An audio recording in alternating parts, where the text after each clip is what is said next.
Hi, I'm a lady who works as a cook. I recently got married, and I'm really enjoying being a newlywed. I usually keep my past to myself and don't talk much about it. I don't have many friends, but I tell people I grew up like any other kid, even though it wasn't that simple. I had a tough childhood, but I was lucky to have my grandpa who loved me a lot. He was like my only family because I didn't have parents around. My grandpa worked hard, sometimes at construction sites or collecting and selling things like paper or fruits and veggies. I don't have baby photos because we couldn't afford them, but when I turned 6, my grandpa made sure I had a picture taken every year on my birthday to capture my growth. I didn't go to kindergarten, but my grandpa taught me basics like the alphabet and numbers. My grandpa didn't have much money, but he was well respected in our neighborhood. The neighbors would pitch in to help take care of me because they knew my grandpa was working hard to raise me. This meant I got to have warm meals and play with the older kids in the neighborhood, who taught me a lot of things. When my grandpa finished work, he'd come get me. Our house was small and old, with just one bedroom, a kitchen, and a bathroom. It could get pretty uncomfortable in the extremes of weather, but we managed okay. In the summer, my grandpa fixed up an old fan he found, and in the winter, he washed and reused old blankets to keep me warm. He did everything he could to take care of me, even though we didn't have much. Our neighbors were also struggling, but they still helped us a lot. They came to school with me on my first day, took turns attending parent-teacher meetings at my grandpa's request, and even packed food for my school trips as a way to say thank you for his hard work. My grandpa was a handyman who could fix just about anything around the house. In our friendly neighborhood, people helped each other out with their skills, but gossip still circulated. Some folks couldn't help but wonder why my grandpa was raising me alone in such tough circumstances. He never really talked about my parents when I was growing up. Whenever I asked, he'd just say they had passed away soon after I was born and were now in heaven. When I was younger, I thought they had died from some serious illness like cancer. But as I got older, I started hearing different stories, mainly from the women in the neighborhood. They'd whisper about how my grandpa had never been married and how nobody had ever seen my mom or dad. It was confusing because my grandpa had always told me they were my real parents. And if I had parents, shouldn't I have had a grandma too? It didn't add up. As I listened to her, I realized something strange. We didn't have any family photos of my parents, not even one of my grandma. Our photo album only contained pictures that my grandpa insisted we take every year, along with some snapshots our neighbors had taken of us. When I reached middle school and started going through puberty, I began to rebel a bit, questioning my identity more and more. Living only with my grandpa made it even harder. I had so many questions about my parents, and by ninth grade, I couldn't hold them in any longer. I sat my grandpa down and bombarded him with questions, desperate for answers about where my mom and dad were, whether they were alive or dead, and why there were no photos of them or my grandma. I felt like I was interrogating him like a criminal, but I needed to know. As I got emotional and started crying, my grandpa just held me close and reassured me. He explained that my parents couldn't raise me, so they left me with him when I was a baby, hoping to come back for me someday. He showed me a small bracelet they had left behind, saying it was with me when I was born in the hospital. Seeing that bracelet, some of my curiosity eased.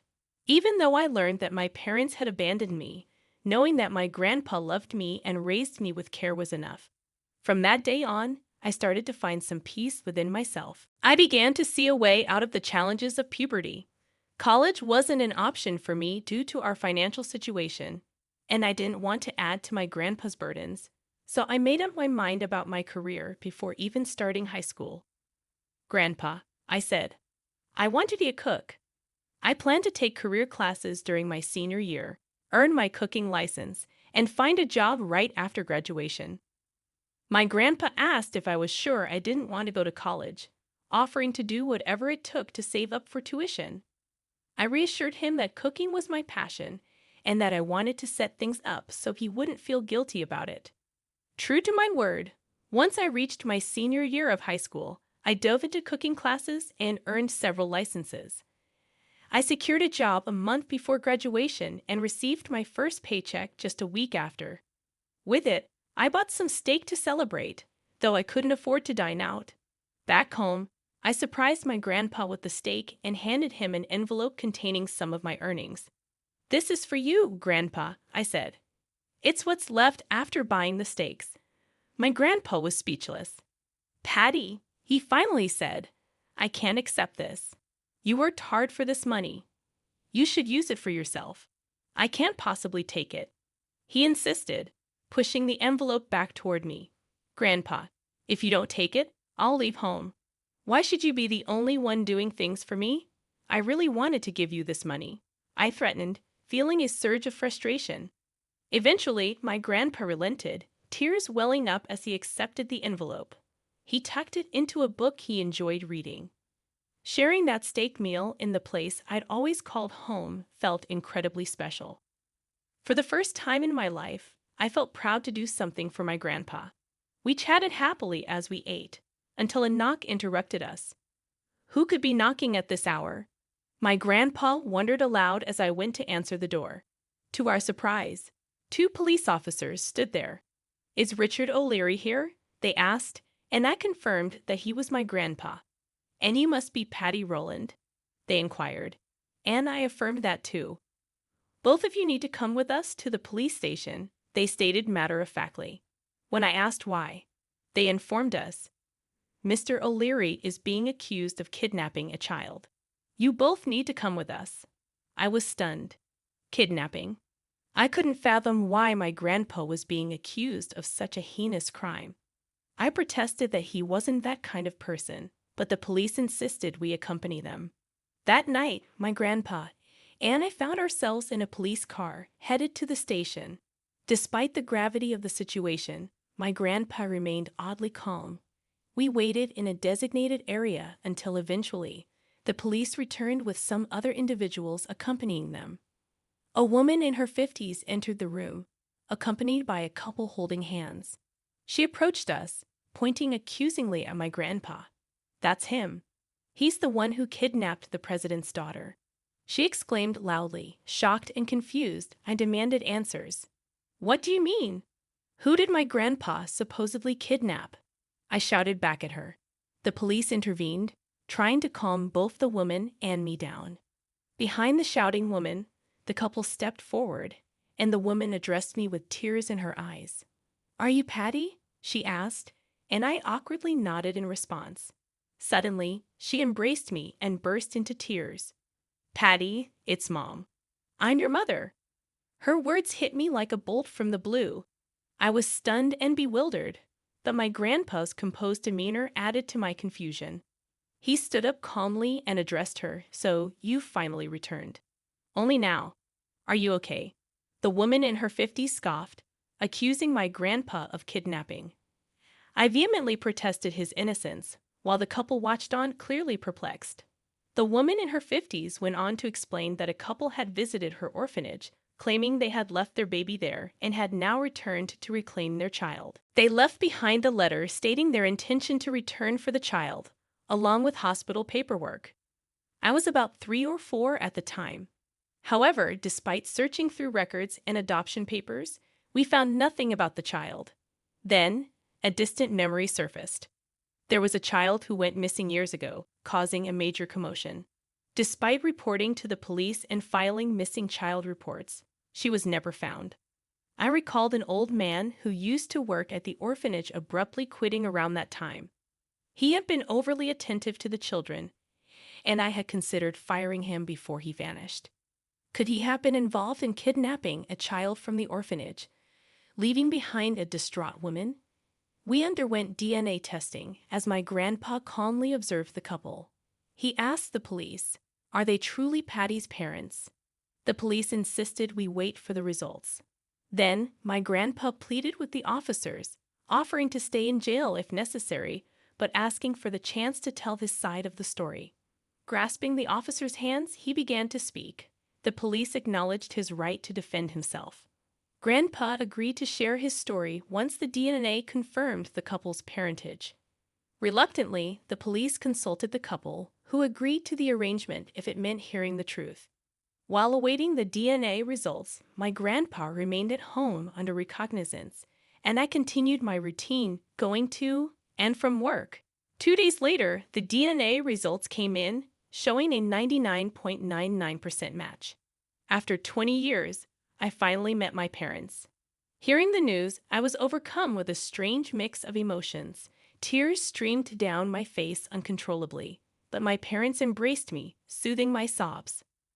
The orphanage director glared at my grandpa with fury, as if she could kill him on the spot. "Now you must arrest this old man for kidnapping. Were you planning to ruin my establishment?" She raged, her anger palpable. True to his word, my grandpa began his tale, producing a stack of papers from home and presenting them to the police one by one.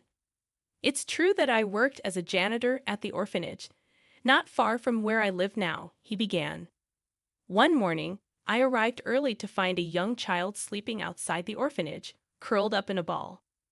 I assumed she had been abandoned by her parents. Concerned for her well-being, I tried to bring her inside, but she woke up and, with her black eyes, called me Grandpa." Grandpa continued, explaining how the child handed him a bag containing a doll, paperwork, and a letter promising to return for their daughter. "I took her into the orphanage, where she began to live," he recounted. "While cleaning, I often saw the child, but she always seemed to have a dark expression. It wasn't until about a month later that I discovered the reason. The woman was abusing her, especially when the orphanage faced financial strain due to overcrowding. Another child had arrived, and she took out her frustration on this poor girl." Grandpa described how the child was forced to do arduous chores, her hands red and bleeding from the harsh treatment. "I confronted the director multiple times, urging her to stop mistreating the child," he continued. "But instead of listening, she fired me. As I was leaving, I couldn't bear to see the child so unhappy.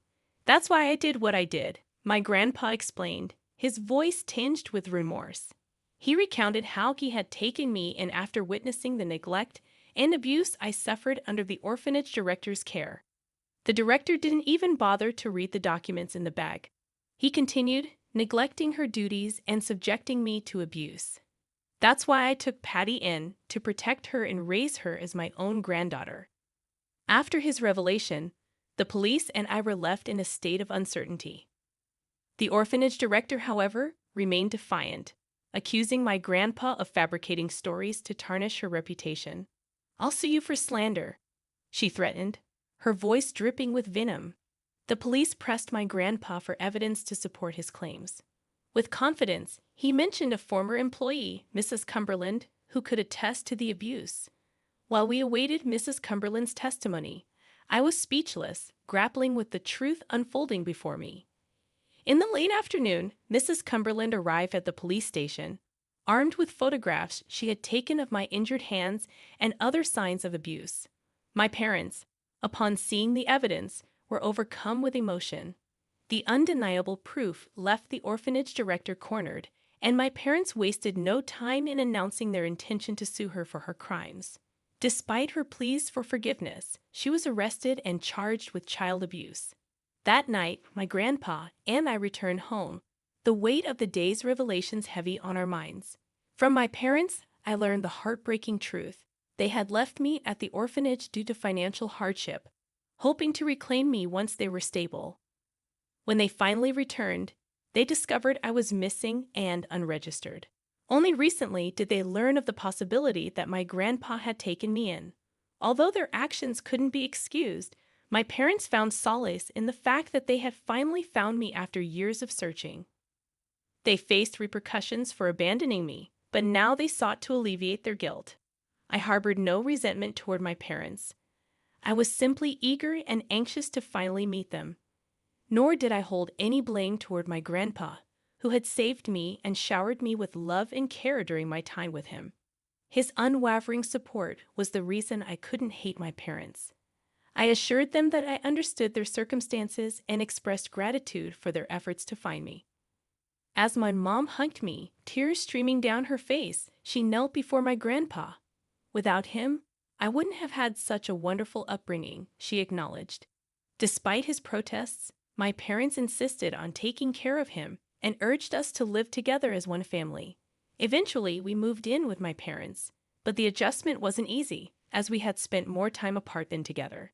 Eventually, my parents arranged for a separate house for my grandpa and me next to theirs, allowing us to live comfortably while still being close to family. After work, we would gather for dinner and watch TV together, just like any other family.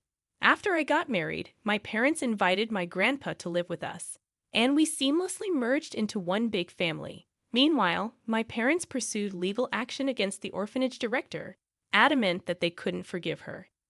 During the proceedings, I met my husband, who was working as a prosecutor on the case. He admired my grandpa's selflessness in raising a child who wasn't his own for nearly 2 decades.